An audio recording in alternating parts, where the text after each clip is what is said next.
જય માતાજી. આજે આપણે વાત કરીએ મેલડીમાં ઉગતા પોરની મેલડી. ચાલો કથા શરૂ કરીએ. મહિષાસુર નામનું એક અતિ બળવાન અસુર પોતાની શક્તિ અને સેનાના જોડથી આખી ધરતી પર ત્રાસ ફેલાવા લાગ્યો.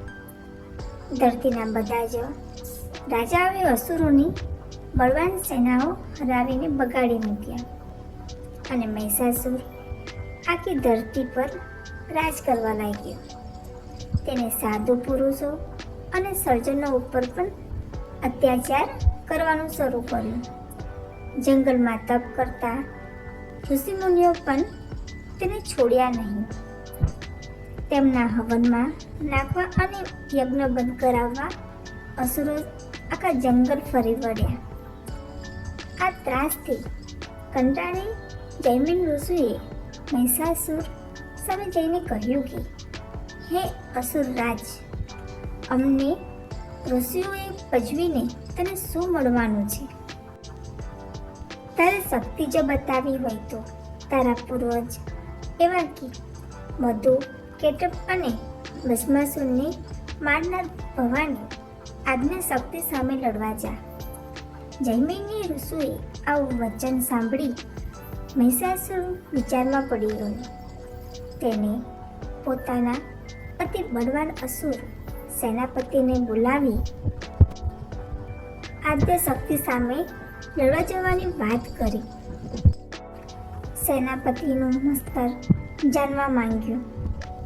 સંગ્રામ મંત્રીઓ અને સેનાપતિઓએ કહ્યું કે આપ જે નક્કી કરો તે અમને સૌને મંજૂર છે. પછી મહિષાસુર પોતાના ગુરુ શુક્રાચાર્ય પાસે જઈ આજ્ઞાશક્તિ સામે લડવાની પોતાની ઈચ્છા દર્શાવી. શુક્રાચાર્ય કહ્યું કે અસુરરાજ, આજ્ઞાશક્તિ સામે લડવું એ રમત વાત નથી.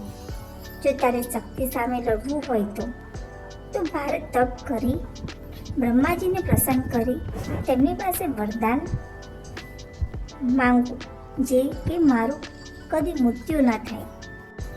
આમ અમરનું વરદાન મેળવ્યા પછી જ આજ્ઞાશક્તિ સામે લડવા જઈ શકાય. પોતાના ગુરુની સલાહ માની મહિષાસુર હાલમાં જ્યાં 5 નદીઓ વહે છે તે પ્રદેશ પંજાબમાં જઈ બ્રહ્માજીનું ઉગ્ર તપ કરવા લાગ્યો. 12મું વર્ષ સુધી ઝાડમાં સૂકા પડનો ખાઈ તેને તપ કર્યો. મહિષાસુરનું જોઈ ઇન્દ્ર ગભરાયો કે આ અસુર સેના માટે તપ કરતો હશે. તેથી તેને અગ્નિદેવને જંગલમાં મોકલ્યા. અગ્નિના આગમન સાથે આખું જંગલ બળબડ સળગવા લાગ્યું. સળગતા જંગલમાં પણ મહિષાસુર ગભરાયો નહીં અને તેને તપ ચાલુ રાખ્યું. આ જોઈ બ્રહ્માજી પ્રસન્ન થયા અને કહ્યું કે અસુરરાજ, જે જોઈએ માંગ. હાથ જોડી મહિષાસુર બોલ્યો કે જો આપ મારા તપથી પ્રસન્ન થયા હોય તો હું કદી ન મરું એવું વરદાન આપો. બ્રહ્માજીએ કહ્યું કે જે જન્મે છે તે મરે છે, માટે તું કંઈ બીજું વરદાન માંગ. આ સાંભળી અસુર બોલ્યો કે હું કોઈ પુરુષથી ન મરું એવું વરદાન આપો. બ્રહ્માજી તથાસ્તુ કહી અટે ધ્યાન થયા. દેવલોકોમાં આ સમાચાર જાણી ખળભળાટ મચી ગયો કે હવે મહિષાસુર કોઈ દેવતાઓથી સુખેથી રહેવા નહીં દેશે. આ તરફમાં મહિષાસુર પણ તેની અસુર સેના સામે પાતાળને જીતવા નીકળ્યો. પાતાળ પર ચઢાઈ કરી પાતાળ રાજ વાસુકી જીવ બચાવી ભાગ્યો. કેટલાક નાગ માર્યા ગયા, કેટલાક બંદીવાન તરીકે પકડાયા. મહિષાસુરે પાતાળ પણ જીતી લીધું. હવે તેને સ્વર્ગ તરફ દ્રષ્ટિ કરી. ઇન્દ્રને હરાવી સ્વર્ગનું રાજ પણ મારે હડપ કરવું એમ વિચારી મહિષાસુરે સ્વર્ગ પર ચઢાઈ કરી. ઇન્દ્રના લડે કે મહિષાસુરે ઠેર ઠેર રોકવાની કોશિશ કરી, પણ તેને રોકી શક્યા નહીં. આ જોઈને ઇન્દ્ર ગભરાયો અને સીધા ગયો બ્રહ્માજી પાસે. ઇન્દ્ર બ્રહ્માને પણ પગે લાગી વિનંતી કરવા લાગ્યો કે મને બચાવો, સ્વર્ગને બચાવો. બ્રહ્માજીએ કહ્યું કે મારું કામ નહીં, ચાલો શંકર પાસે. બંને શંકર પાસે ગયા. ઇન્દ્ર અને બ્રહ્માજીની વાત સાંભળી મહાદેવ પણ વિચારમાં પડી ગયા કે અસુરને રોકવો કઈ રીતે. તેઓ બ્રહ્માજી અને ઇન્દ્ર સાથે ક્ષીરસાગરમાં શેષશૈયા પર પહોંચેલા ભગવાન વિષ્ણુ પાસે જઈ વંદન કરી કહેવા લાગ્યા કે આ મુસીબતનો શું ઉપાય છે. ભગવાન વિષ્ણુ બોલ્યા કે મહિષાસુર બળવાન છે અને બ્રહ્માજીનું વરદાન પણ તેને મેળવ્યું છે, માટે આપણે કોઈ તેની સામે ટકી શકીએ નહીં. મહિષાસુરનો નાશ ફક્ત આજ્ઞાશક્તિ ભવાની માતા જ કરી શકે એમ છે. માટે આપણે સૌ દેવતાઓએ આજ્ઞાશક્તિને પ્રસન્ન કરીએ. બ્રહ્માજી, વિષ્ણુ, મહેશ, ઇન્દ્ર અને બધા જ દેવતાઓ આદ્ય શક્તિની સ્તુતિ કરવા લાગ્યા. સ્તુતિ સાંભળી ભવાની ઉપસ્થિત થયા અને પ્રસન્ન થઈ કહેવા લાગ્યા કે હે દેવતાઓ, ગભરાશો નહીં. મહિષાસુરે પોતાનું જે મોત વરદાનમાં માંગ્યું છે, હું તેને રણમાં રોડીને ત્રણેય લોકોને એના ત્રાસથી મુક્ત કરીશ. માતાજીનું આવું વચન સાંભળી દેવતાઓ ફરીને માની સ્તુતિ કરવા પુષ્પથી વૃક્ષ કરવા લાગ્યા. પછી માતાજી અંતસ્થાન થયા. માતાજીનું પૃથ્વી પર પ્રાગટ્ય થયું. અષ્ટ હાથ, માથા પર જગારા મારતું મુંગટ, આઠેય હાથમાં આયુધ્ય, સૂર્યની જેમ જગારા મારતો માતાજીનું ત્રિશૂળ, સિંહ પર સવાર થઈ માતા મહિષાસુરના નવા વસાવેલા શહેર મહિષુર તરફ રવાના થયા. મહિષાસુરના બે બળવાન સેનાપતિઓ ચંડ અને મુંડ માતાજી આવતા જોયા. પૂર્ણિમાના ચંદ્ર સમૂહ મુખ કમર સુધીનો કાળો ભમર ચાંદલો, સુવર્ણના આભૂષણો તથા આયુધ્યો. બંને અસુરો માતાજીના મોહક રૂપ જોઈ અજાઈ ગયા અને જઈને મહિષાસુરને જાણ કરી કે અતિ સુરૂપવાન એક સ્ત્રી આપના રાજ્યમાં આવી છે. નક્કી એ સુંદરી કુંવારી છે. કદાચ તે પતિની શોધમાં અહીં આવી હોય. આપ જો તે સ્ત્રી સાથે લગ્ન કરો તો સોનામાં સુગંધ મળે એવું યુગલ બને. મંત્રીઓની વાત સાંભળીએ મહિષાસુરે પણ તે સ્વરૂપવાન સ્ત્રીને જોવાની ઉત્સુકતા જાગી. તેને ચંડમુંડને હુકુમ કર્યો કે જાઓ અને તે સુંદરીને પૂરા માન સન્માન સાથે અહીં લઈ આવો. મહિષાસુરની આજ્ઞા થતાં જ બંને અસુરો હજારોની અસુર સેના લઈ માતાજીનું સ્વાગત કરવા ઉપડ્યા. તે બંને જઈને આદ્યશક્તિને કહેવા લાગ્યા કે હે દેવી, ભૂલોક, પાતાળલોક અને સ્વર્ગલોક અમારા સ્વામીનું નામ સાંભળતા કાપે છે. અમારા સ્વામી પાસે ત્રિલોકની સંપત્તિ છે.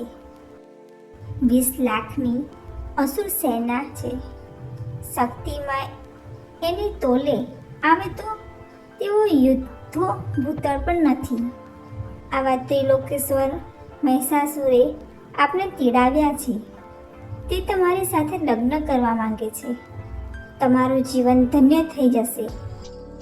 માટે હે દેવી, ચાલો અમારી સાથે. ચંડમુંડનું આવું મૂર્ખામી ભર્યું નિવેદન સાંભળી માતાજી બોલ્યા, તમારા સ્વામી પાસે સંપત્તિ છે, શક્તિ છે, નામ છે, એ બધું તો દેવતાઓ પાસે પણ છે. તમારા સ્વામી પાસે બુદ્ધિ છે કે પછી તે એના નામ પ્રમાણે ગુણ ધરાવે છે? હે અસુર સેનાપતિઓ, મહેશ એટલે કે પાડો, શું તમારા સ્વામીની બુદ્ધિ પાડા જેવી છે? માતાજીના સ્વર સાંભળી ઝંડમુંડ ક્રોધે ભરાયા અને માતાજીને ધમકીઓ આપવા લાગ્યા. માતાજીએ ત્રિશૂળવાળો હાથ ઊંચો કર્યો. હજારોની અસુર સેના સાથે ઝંડમુંડ ત્યાંથી ભાગ્યા અને મહિષાસુર પાસે પાછા ફર્યા અને તેને કહેવા લાગ્યા, હે સ્વામી, તે રૂપાળી સ્ત્રી ઘણી જ શક્તિશાળી છે.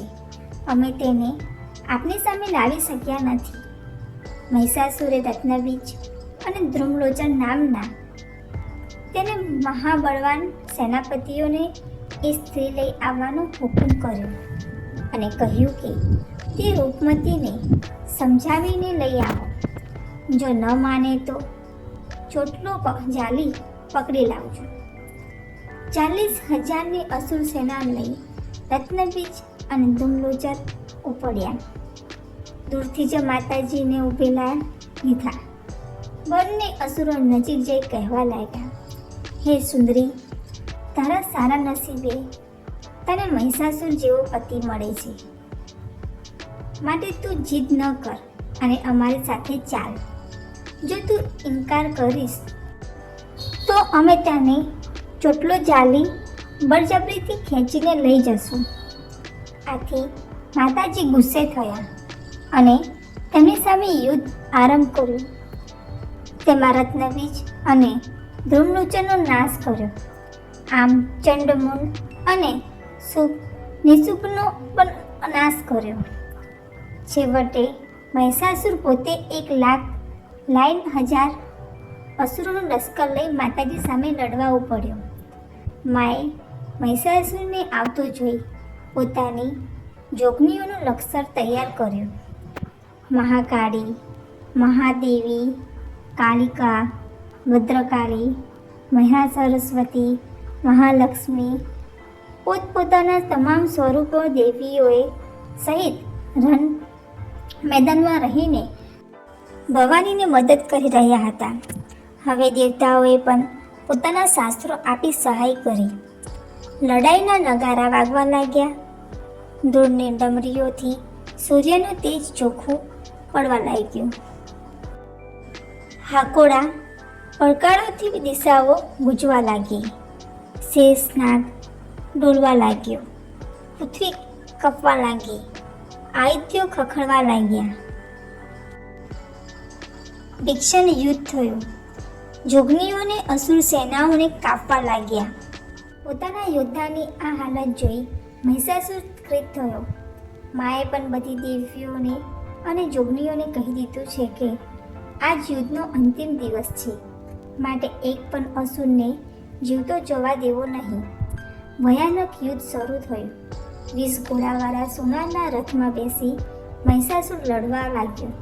માતાજીએ પણ એક પછી એક તેના તમામ આયુધોનો નાશ કર્યો.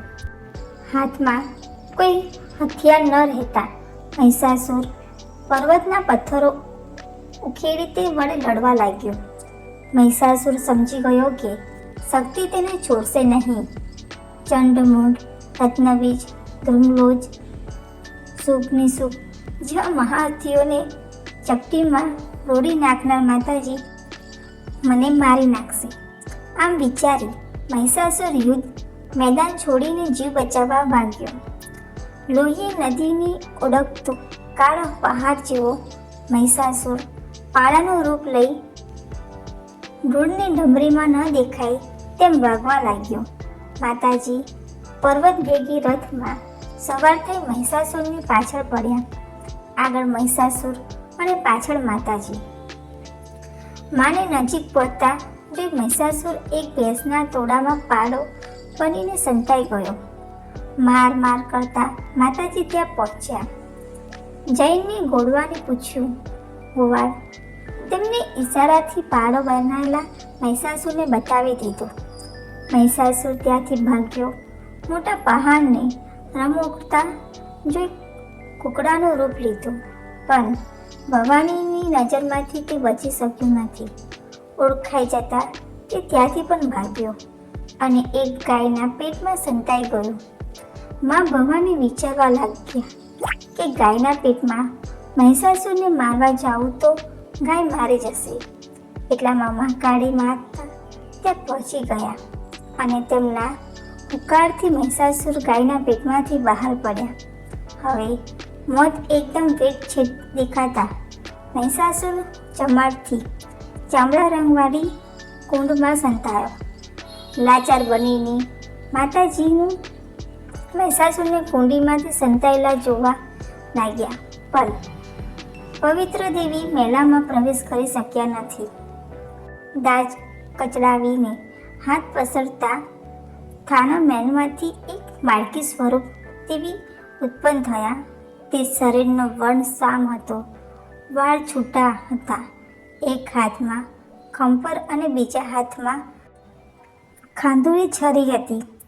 જીભ રત્નબોળ બહાર લટકતી હતી, આંખો લાલ હતી, શરીર પર માનવચનનું આચ્છાદન હતું, જાણે ધરતી પર કાળો સૂરજ પ્રચમાન થયો હોય તેવા તે દેવી શોભતા લાગતા.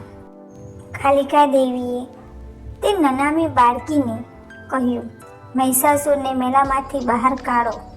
મહાકાળીમાનો હુકુમથી નનામી દેવીએ મેલમાં પ્રવેશ કર્યો અને મહિષાસુરને ગરદન પકડીને બહાર કાઢ્યો. ફરીથી યુદ્ધ કરવા લાગ્યો અને માતાજીના અને મહિષાસુરના આયુધો ટકવા લાગ્યા. માતાજી બળપૂર્વક મહિષાસુર સામે લડવા લાગ્યા. તલવારના ધારથી અસુર રાજનો શરીરમાંથી લોહીના ફુવારા છૂટવા લાગ્યા.